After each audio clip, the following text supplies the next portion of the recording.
Welcome to the Fin Talks, a chat with FinanceMalta.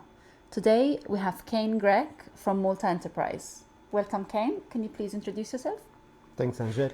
I'm Cain Grech from Malta Enterprise. I had what is known as the Business Development Malta Department, which mostly deals with relations management with our industry. Okay, very good. So we'll start off with the first question. Is the financial services eligible for support through Malta Enterprise schemes? Yes, in actual fact, Malta Enterprise can support the financial services industry, both in terms of fiscal and financial support. Okay, can you give more detail with how this works in practice? We have a number of schemes. Now, Malta Enterprise, through its measures, has certain target sectors. However, the financial services industry itself can benefit from a number of measures, such as, for example, the Microinvest scheme and the Skills Development measure. Okay, and can you give more detail on the Microinvest scheme? Well, the Microinvest scheme is one of the flagship schemes, I like to call it, at Malta Enterprise. We receive actually thousands of applications per annum because a lot of sectors are eligible. It's a fiscal measure, so it's a tax credit. It's not a financial support, so it's a fiscal support. Mm-hmm. The way it works is that every year eligible companies and other businesses, not solely companies from the financial service industry, can also apply. A number of expenses are eligible. CapEx, for example, and other operational costs such as wages.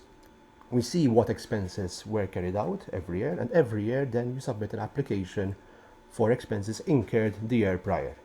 Okay, and are there any particular considerations for financial services firms in this scheme or in any of your other schemes? All right, it's quite a democratic scheme, I like to call it, because all sectors are considered equally in this measure. The only difference is with regards to the aid intensity. So, for example, if you are based in Malta, if your business is based in Malta, we calculate 45% of the eligible expenditure. Mm-hmm. But there is a bit of an added benefit for Gozo-based businesses because we calculate 65% of the eligible cost items. Okay. Now, the scheme has a maximum assistance of €50,000, but for certain specific businesses, such as, for example, those who operate in Gozo and also women-led enterprises, the maximum capping is of €70,000. So there is the added benefit of an additional €20,000. Mm-hmm. Okay, very good. And continual professional development skills are important to assist and to boost company productivity. Does Malta Enterprise assist companies in providing training in CPD? We have, I think, what is also a very good scheme for professional development. Not when it comes to academic qualification, but development of staff and upskilling, so to speak. The scheme is called Skills Development Scheme. The sector is also eligible. So what we like to see at Malta Enterprise as well is our industry to invest in its own human resources. And if nothing, COVID-19 taught us that actually last year in order to improve productivity and efficiency.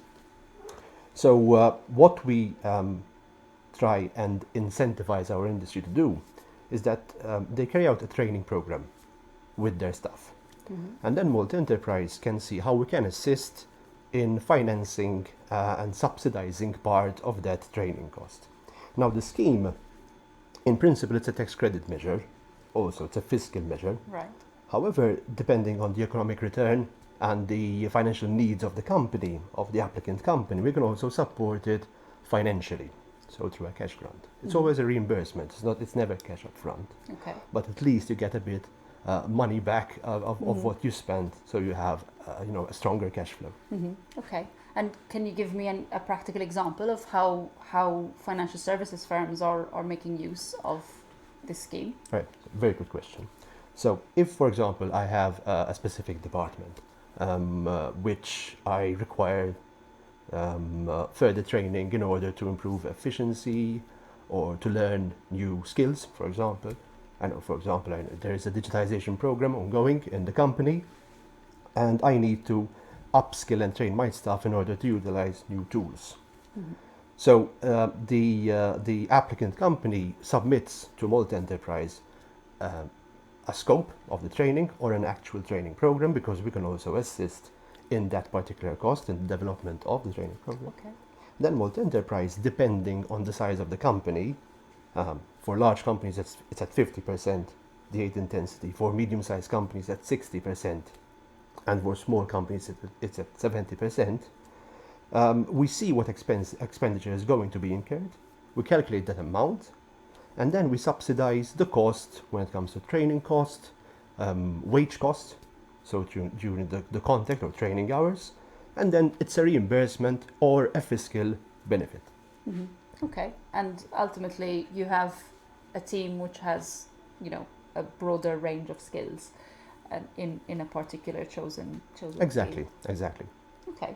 And apart from incentives, are there any other ways that Malta Enterprise offers assistance and support to the financial industry to help it grow, to help it become more robust in the in a changing environment?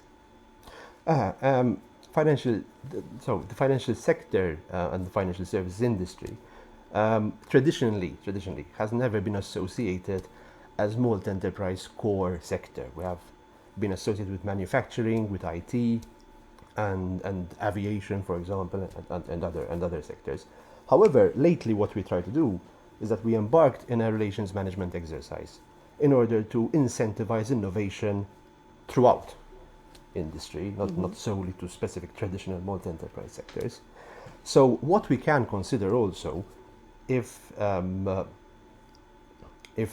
exercises and innovation exercises and projects would fall eligible for a number of Malta Enterprise schemes, we can also try and see whether a particular project can fit under R&D measures at Malta Enterprise. For example, lately we had one application from a financial services industry, from an applicant in the financial services industry, which was great, because traditionally the sector was never associated with R&D as such. But it was a good learning curve, both for Malta Enterprise and for the industry itself. Also, if we have certain startups which provide an innovative tool which can be utilized and is directed towards the industry, that can also benefit from the startup schemes then at Malta Enterprise. And benefits can be huge, in actual fact, because we have certain schemes which can provide also a cash advance for certain startups. But it depends on the project. If the project falls throughout the eligibility practices of the scheme, such as, for example, innovation, we can see how we can also support that project. Okay, very good. And in the context you mentioned digitization, in the context of digitization and growing compliance and regulatory burdens on the financial industry, do you think that it's kind of the right time for them to access this support? I think yes, because regularization and new legal frameworks in actual fact provide an opportunity. That's what we see. We're a small country, we're fast and nimble, however. So that creates a lot of opportunities. So if there are certain innovators in the market which provide, good tools for the industry to benefit and use, I think this is the right time to approach Malta Enterprise, and we can discuss further how we can support you. Mm-hmm. Okay, and from your point of view, now that you're kind of branching out into supporting the financial industry more, have you undertaken different due diligence processes as well to vet those applications and those recommendations? Now, Malta Enterprise has its own evaluation process. It's a normal evaluation process which includes a due diligence exercise. We also we have to collaborate with also third parties and our stakeholders, but it's a thorough evaluation process. It's not just an appraisal of the project. So we have to see exactly who is behind the project, and we carry out our due diligence process accordingly. Mm-hmm. Okay. And do you follow through the project once it's completed, and is it something that, and then you kind of look in on in 6 months' time to see how that company is doing, whether they need additional support? Is that something that you offer? Usually, our continuous relations management takes into consideration both the claim process. So there's a period then after the project is approved, assistance, where you claim for actually the assistance approved. You carry out the expenditure, and then you have to claim for any expenditure incurred. Yeah. So that is followed through, Mm-hmm. because we need to understand exactly what the project, at what stage the project has arrived. But also, the beneficiary at that point in time is not an applicant but a beneficiary, then becomes part of our community of clients. And we try as much as possible to follow up where necessary. Okay, very good. Thank you very much. That's all my questions today. Thank you, Cain, Grech, for your time. Thanks, Angel. Thank you.